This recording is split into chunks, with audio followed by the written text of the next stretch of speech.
Hi friends, आज एक तरीका बताऊंगी क्योंकि सावन का महीना शुरू होने जा रहा है। हम सब जानते हैं 4 जुलाई से सॉरी। ओके, अच्छा, अब इस सावन के महीने में जो भी जर्नलिंग आप करोगे, जो भी आप लिखोगे या फिर इस मंत्र को आप एक तरह से अपने किसी पर्टिकुलर विश के लिए इस्तेमाल कर सकते हो।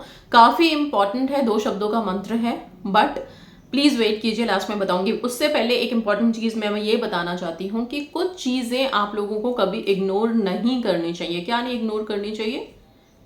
जो हमारे इंस्टिंक्ट्स होते हैं। इंस्टिंक्ट मतलब एक आभास, जिससे जैसे कि हम कहते हैं ना कुछ होने वाला है और उसका आभास हमें पहले से हो जाए, वो चीज़ें कभी भी इग्नोर नहीं करनी चाहिए। क्योंकि इंस्टिंक्ट्स कभी कभी आप समझ सकते हो कि यूनिवर्स से मिली हुई वाइब्रेशन होती है जो हमारी बॉडी को पता चलती है और उसी हिसाब से हमारी बॉडी हमें आगाह देती है। ओके, सो सबसे पहली कौन सी चीज़ या कौन से आभास को हमें ध्यान में रखना चाहिए? सबसे पहली चीज़, किसी चीज़ को लेके बहुत एक्साइटेड, ओके, बहुत एक्साइटमेंट फील कर रहे हो आप, बहुत मतलब वो चीज़ हुई नहीं है लेकिन उसको होने से पहले ही एक खुशी है मन में, उसके होने की खुशी है। मान लो कहीं जाना है और उसको लेके बहुत एक्साइटेड हो आप कि हाँ हमें जाना है या कुछ इस तरह का, या फिर हम कहीं गए तो वहाँ पे हमें बड़ी खुशी मिलेगी। तो अपने इस इंस्टिंक्ट को, जब अभी कोई प्लान बनाने या कुछ भी नहीं हुआ है, सिर्फ आपके मन में ये आभास आ रही है कि इस जगह अगर हम गए तो बहुत अच्छा रहने वाला है, उस आभास को हमेशा कंसिडर कीजिए। वो मतलब एब्सोल्युटली सही होगा, ठीक है। मैं वो नहीं कह रही हूँ कि आप सारे घर में उछल रहे हो, कूद रहे हो, सबको बता रहे हो कि हमारा तो बहुत अच्छा ये रहने वाला है, ये काम बहुत अच्छा होने वाला है, बाद में वो खराब हो गया। वो आभास नहीं होता। आभास वो होता है जो सिर्फ आपको पता है, आपने अभी तक किसी को बताया तक नहीं है। वो आपके अंदर ही एक अलग सा इंस्टिंक्ट होता है, आपकी खुद की फीलिंग से जुड़ा हुआ होता है, खुद की थॉट से जुड़ा हुआ होता है। ओके, अगर मैं बोलूँ तो आप सिर्फ इतना समझ लो कि वो यूनिवर्स की वाइब्रेशन है जो आपके सबकॉन्शियस में है, और आपका हार्ट वो चीज़ आपको बार बार, सबकॉन्शियस माइंड वो चीज़ बार बार आपको बता रहा है, ठीक है। तो उसको इग्नोर नहीं करना। सेकंड होता है, कभी भी आपको लगे कि मेरी तबीयत ठीक नहीं है, कोई ऐसा आभास आपको आपकी बॉडी से फील हो रहा है, महसूस हो रहा है, आ रहा है, तो उसको इग्नोर मत कीजिए प्लीज़। आप जाइए, किसी अच्छे डॉक्टर के पास जाइए, चेकअप करवाइए अपना एक बार, उसको इग्नोर मत कीजिए। ये आभास बहुत बार सही होता है। मैं इसलिए बोल रही हूँ क्योंकि हम लोगों की आदत पता है क्या है, हम लोग किसी चीज़ को इग्नोर करेंगे नहीं करेंगे बात की बात है, अपने बॉडी को सबसे ज़्यादा इग्नोर कर रहे होते हैं। बहुत बार ऐसा होता है कि हल्का हल्का पेन है, बहुत बार ऐसा है सिर दर्द है, या फिर एकदम खड़े होने की हिम्मत नहीं है, बिल्कुल ताकत आज लग ही नहीं रही है, फिर भी हम, क्योंकि काम बहुत ज़्यादा है, क्योंकि घर में कोई पार्टी फंक्शन है, क्योंकि बहुत सारे लोग हैं, क्योंकि बहुत सारे अलग अलग रीजंस हो सकते हैं सबके, और उन रीज़न के मद्देनज़र हम अपने शरीर को खींच रहे होते हैं, काम करा रहे होते हैं कंटिन्यूअसली, वहाँ पे हम अपने शरीर को इग्नोर कर रहे हैं, बॉडी को इग्नोर कर रहे हैं। तो बॉडी हमें बहुत पहले से संकेत देना शुरू कर देती है कि ज़रूरत है रेस्ट की, मेडिसिन की, चेकअप की, देखभाल की, हीलिंग की। चाहे वो आप स्पिरिचुअलिटी में जाके हील करो अपने आप को, चाहे फिर आप यस ऑब्वियसली डॉक्टर्स को कंसल्ट करो, ठीक है। तो ये जो आभास होता है जो हमें शरीर से मिलता है, उसको प्लीज़ इग्नोर मत कीजिए। और क्योंकि ये सेल्फ लव से जुड़ा हुआ है, सेल्फ लव में हम सबसे ज़्यादा केयर किसी की करते हैं तो वो खुद की करते हैं। तो इसको तो प्लीज़ कभी भी, इस इंस्टिंक्ट को कभी भी इग्नोर नहीं कीजिएगा। इसके बाद थर्ड अगर मैं बोलूँ तो कभी कभी हम कहते हैं ना किसी खतरे का, पहले से ही मुझे लग रहा था कि ऐसा कुछ खतरा होने वाला है, तो खतरे का आभास कभी भी आपको लगे, कुछ ऐसा फील हो, तो उसको भी आप इग्नोर ना करें। लेकिन यहाँ पे एक बात कह दूँ, ऐसा नहीं है कि बिना वजह भी आप डर रहे हो और उसको आप आभास का नाम दे दो, ऐसा नहीं होता। वो आपका अपना डर है, ठीक है। आभास ऐसा होता है कि आपको लगेगा कि हाँ यहाँ पे कुछ गड़बड़ है, कुछ खतरा है, ओके। आपको डर की बजाय उस खतरे का आभास होगा, उसकी घंटी एक तरह से समझ लो सुनाई देगी, तो उसको भी आप इग्नोर ना करें, ठीक है।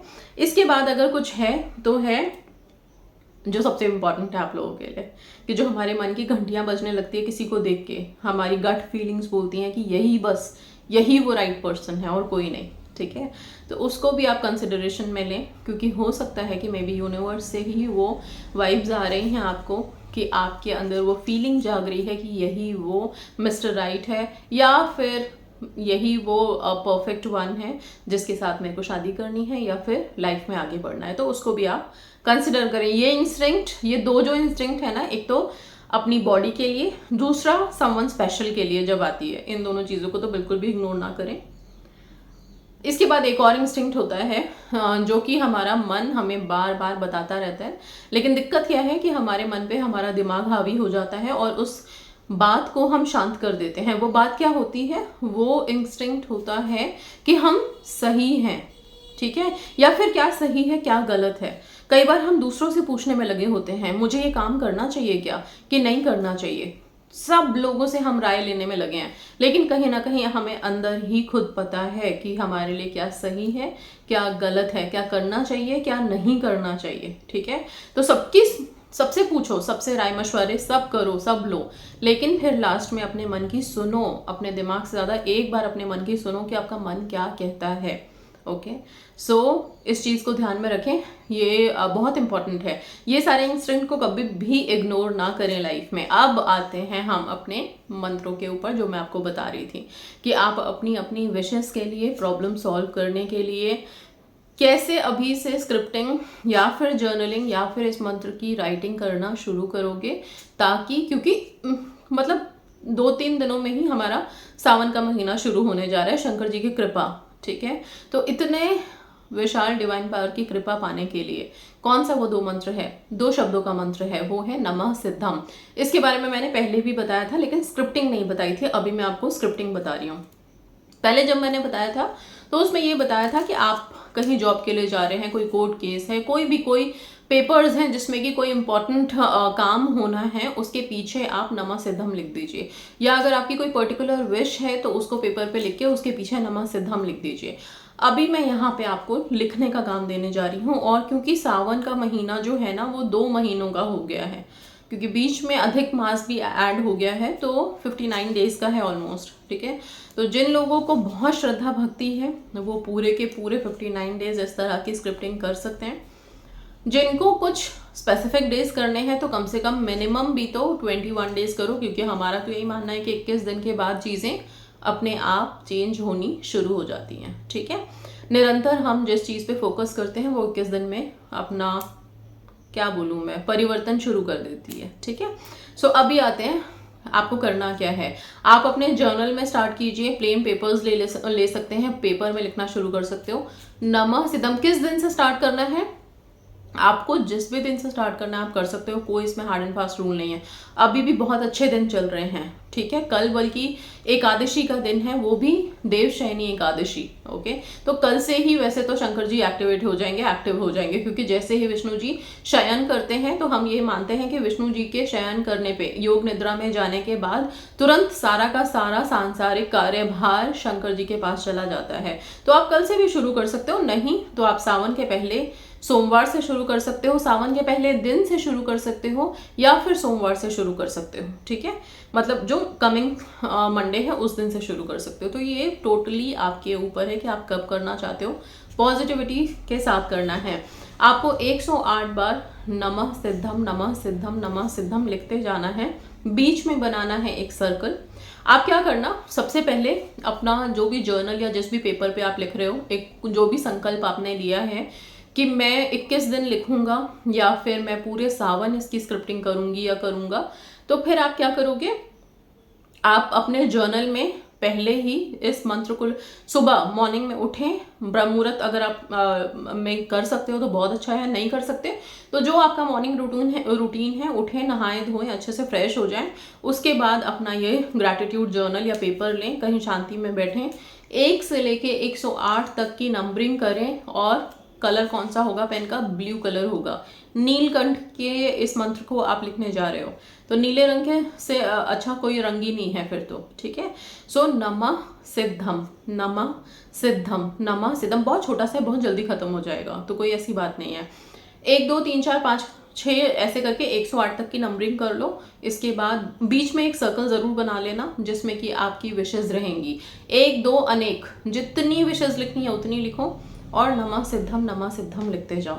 लिखने के बाद आंख बंद करके थोड़ी देर के लिए शंकर जी का ध्यान करो और बस सब कुछ भोले शंकर पे छोड़ दो। जब उनको हम किसी मंत्र से प्रसन्न करते हैं तो जब वो प्रसन्न होते हैं ना, तो फिर वो नहीं देखते कि कितना देना है, क्या देना है, नहीं देना है, वो दिल खोल के देते हैं। ना आपके कर्म देखते हैं ना कुछ देखते हैं, जो देना है संपूर्ण हर तरह से दे देते हैं। बस वही एक देवता है जो कर्मों के बंधन में भी नहीं पड़ते। बस उनको प्रसन्न कर लो और फिर इसके बाद चीज़ें आपके फेवर में होने लगेंगी। लेकिन जब भी आप इन मंत्रों को स्क्रिप्टिंग करना शुरू कर रहे हो, पीरियड्स में कर सकते हो क्या, क्योंकि लिखने का काम है तो आप कर सकते हो, ठीक है, आसानी से कर सकते हो, कोई ऐसी बात नहीं है। लेकिन आप पॉजिटिव रहोगे जब तक आप इसकी स्क्रिप्टिंग कर रहे हो, बिल्कुल कोशिश करोगे, पॉजिटिव रहोगे और सेल्फ लव में रहोगे, अपने आप को हाई नोट पे रखोगे, ठीक है। सो ये दोनों चीज़ों का ध्यान रखें, स्क्रिप्टिंग करो, सर्कल बनाओ, एक गोला बनाओ, गोले के अंदर अपनी जितनी विशेष हैं, प्रेजेंट टेंस में लिखना है प्रेजेंट टेंस में लिखो, रिक्वेस्ट की तरह लिखना है रिक्वेस्ट की तरह लिखो, जैसा आपका मन करता है वैसे अपनी अपनी विशेष लिखते चले जाओ और बस इसको लिख के छोड़ दो। इन पेपर्स का बाद में क्या करना है, क्वेश्चंस ये आएंगे आपके। इन पेपर्स को मोड़ करके, अगर आपने 21 दिन का प्रण लिया था उतने दिन लिख लिया, तो इस पेपर को आप मोड़ करके मिट्टी में दबा दो। नहीं तो आप एक काम करो, कहीं पे शंकर जी का मंदिर अगर आसपास में है और सबके घर के पास होगा, वहां पे जाओ और वहां पे जाकर के मंदिर में अगर शिवलिंग के नीचे रख पा रहे हो तो शिवलिंग के नीचे रख के चले आओ, समर्पण कर दो उनको, सरेंडर कर दो। ये कुछ नहीं है, बस एक समर्पण है, एक सरेंडर है जो आपने उनके चरणों में कर दिया, ठीक है। अगर ये नहीं कर पा रहे हो इन केस, तो आप पीपल के पेड़ के नीचे आप जा करके इसको रख सकते हो। अगर वो भी नहीं है, आप किसी और कंट्री में हैं और वहाँ कोई पीपल का पेड़ नहीं है, शिव जी का मंदिर भी नहीं है, तो क्या करेंगे, तो फिर किसी बहते पानी में आप इसे बहा दीजिए, नहीं तो अपने गमले की मिट्टी थोड़ी सी हटा के खोद के और उसके अंदर इसे दबा दीजिए। इसे मिट्टी में यूनिवर्स की जो तत्व है, ब्रह्मांड का जो तत्व है, उसमें मिल जाने दीजिए, ठीक है। यहाँ तक खत्म हो गया। डिस्पोज बता दिया आपको, पीरियड्स में करना है नहीं करना है बता दिया मैंने आपको। आप क्या सिर्फ सुबह कर सकते हो, रात में नहीं कर सकते हो। अगर आपको रात में करना है तो रात का मतलब ये नहीं है कि आप एकदम सोने के टाइम पे कर रहे हो। शाम के टाइम पे हम सब अपने आप को वापस से अपना ऑरा क्लीन करते हैं, राइट। और ऑरा क्लीन करके आप अगर शाम की संध्या आरती करते हो, संध्या अगर आप दीपक जलाते हो अपने घर में, तो उस टाइम पे आप वहां पे बैठ के इसको कर सकते हो। नहीं तो वैसे बेस्ट टाइम मॉर्निंग का ही है कि मॉर्निंग में करिए आप इसको, ठीक है। सो ये 2 शब्दों की स्क्रिप्टिंग स्टार्ट करो अपनी अपनी विशेष के लिए और बाकी सब कुछ भोले शंकर पे छोड़ दो। इतना याद रखना कि उनसे मांगी गई हर दुआ जो सच्चे दिल से मांगी जाती है और उनको प्रसन्न करके मांगी जाती है, बिना किसी नेगेटिव थॉट के, वो ज़रूर पूरी होती है। तो आपकी भी पूरी होगी, इस विश्वास के साथ करना, सब कुछ पॉजिटिव रहेगा, सब होगा, ज़रूर होगा। ओके, सो बस that's all guys, thank you so much and God bless you all.